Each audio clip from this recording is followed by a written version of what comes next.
एक गांव में एक धनवान व्यक्ति, उसका नाम मूलचंद्र था। आसपास के कई गांव में उसका बड़ा नाम था।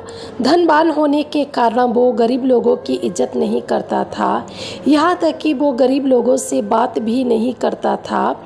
उसे अपनी दौलत पर बहुत घमंड था। वह बस यही सोचता था, मैं बहुत धनवान हूँ, कोई भी मेरा मुकाबला नहीं कर सकता। इतनी दौलत होने के बाद भी उसकी कोई संतान ना थी। कई सालों बाद मूलचंद्र के यहाँ एक पुत्र ने जन्म लिया। मूलचंद्र ने अपनी इस खुशी को मनाने के लिए अपने घर पर बहुत बड़ा कार्यक्रम रखा, जिसमें उसने आसपास के गांव के सभी धनवान लोगों को दावत पर न्योता भेजा, लेकिन जो गरीब थे उन्हें न्योता नहीं दिया गया। पास के ही गांव में मूलचंद्र की सगी बहन भी रहती थी, उसका नाम कमला है। मूलचंद्र ने अपनी सगी बहन को भी न्योता नहीं दिया, क्योंकि वह बहुत गरीब है। उसने सोचा, बहन को न्योता दिया तो लोग मुझ पर हंसेंगे और कहेंगे कि तेरी बहन इतनी गरीब है, इसलिए उसने अपनी बहन को न्योता भी नहीं भेजा। मूलचंद्र ने जिस कार्यक्रम का आयोजन बहुत ही शानदार तरीके से किया, दूर दूर तक उसके कार्यक्रम की चर्चा होने लगी और ये खबर उसकी बहन तक भी पहुंच गई। बहन बहुत खुश थी कि मेरे भाई के यहाँ बहुत समय बाद एक बेटे ने जन्म लिया है। बहन ने सोचा कि भाई गलती से भूल गए होंगे मुझे न्योता देना। कमला ने सोचा, कोई बात नहीं है, मेरा भाई है, मैं ही चली जाती हूँ।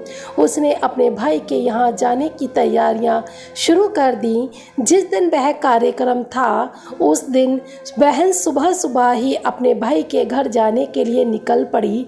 वो गंदे कपड़ों में ही चली गई, क्योंकि उसके पास नए कपड़े खरीदने के लिए भी पैसे नहीं थे।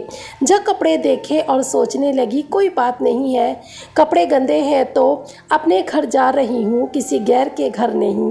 ये सब सोचते हुए अपने भाई के घर पहुँच गई।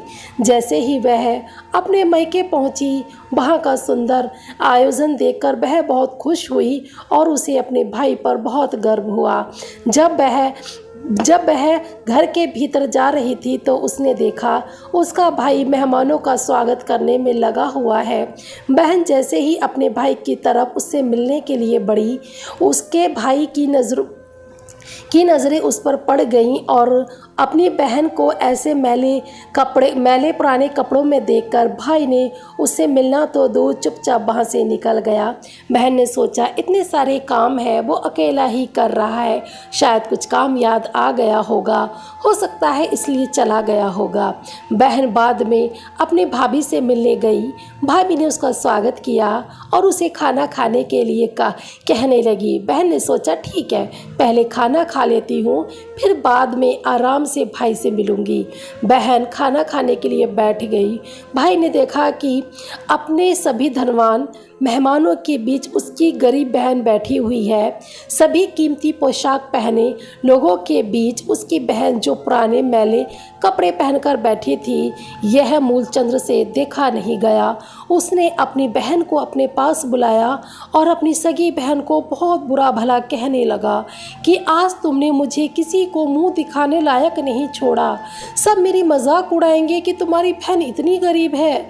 बहन को उम्मीद ना थी कि उसका भाई उसके सबके सामने ऐसे उसकी बेइज्जती करेगा और आंखों में आंसू लिए हुए कमला वहां से चली गई।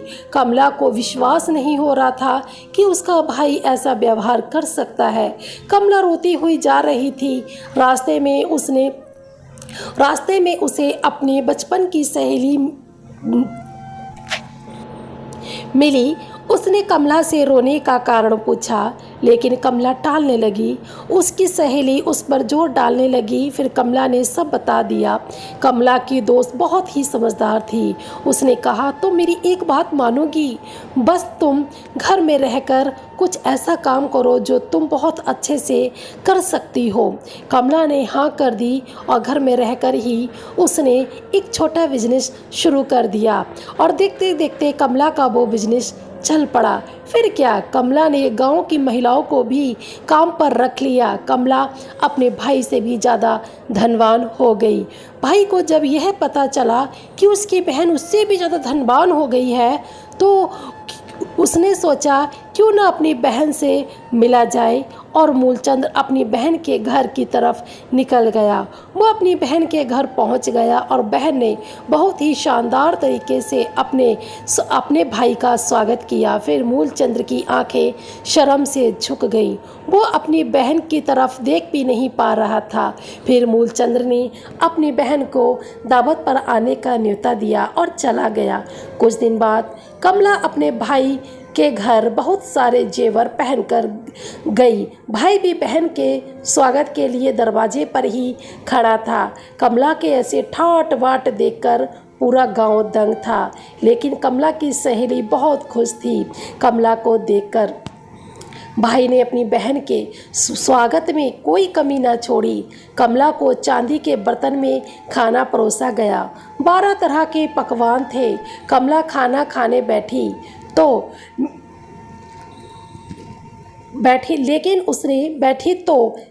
उसने अपने सारे जेवर उतारकर खाने के सामने रख दिए और अपने जेवर को खाना खिलाने लगी। यह सब देखकर सब सोच में पड़ गए कि आखिर ऐसा क्यों कर रही है। तब बहन ने सबके सामने बताया कि आज जो उसका इतना सम्मान हो रहा है, दरअसल वह उसका नहीं, उसके इन्हीं कीमती जेवर और कपड़ों का हो रहा है, क्योंकि मैं तो अभी भी वही पुरानी मूलचंद्र की बहन ही हूँ। अगर कुछ बदला है तो वह है मेरी परिस्थिति, मेरे कपड़े और मेरे गहने। भाई को अपनी गलती का एहसास हुआ और वह अपनी बहन के पैरों में गिर गया और उससे माफ़ी मांगने लगा। लेकिन कमला तो अपने भाई से आज भी उतना ही प्यार करती थी और उसे माफ़ कर दिया। अगर दोस्तों मेरी ये छोटी सी स्टोरी आपको अच्छी लगी हो तो प्लीज़ वीडियो को लाइक कर देना और कर देना चैनल को सब्सक्राइब। दोस्तों, पैसे तो हमारी ज़रूरतों को पूरा करने के लिए होते हैं और रिश्ते तो किस्मत से मिलते हैं, इनकी कदर कीजिए। सही बात है, बिल्कुल सही बात है। रिश्ते पैसों से बढ़कर होते हैं, रिश्तों से बढ़कर पैसा नहीं होता है। अगर आपको मेरी वीडियो थोड़ी सी भी अच्छी लगी हो ना तो प्लीज़ वीडियो को लाइक कर देना और चैनल को सब्सक्राइब कर देना। ये बिल्कुल फ्री है। हो सकता है मैंने अपनी स्टोरी में कुछ गलतियां कर दी हों तो मैं आप लोगों से माफ़ी मांगती हूँ और आगे को कोशिश करूँगी और भी अच्छी अच्छी स्टोरियाँ लाने की। जब तक मेरी दूसरी स्टोरी नहीं आ जाती तब तक इस स्टोरी को खूब सारा प्यार दीजिएगा। मिलते हैं नेक्स्ट स्टोरी में। Bye bye, take care.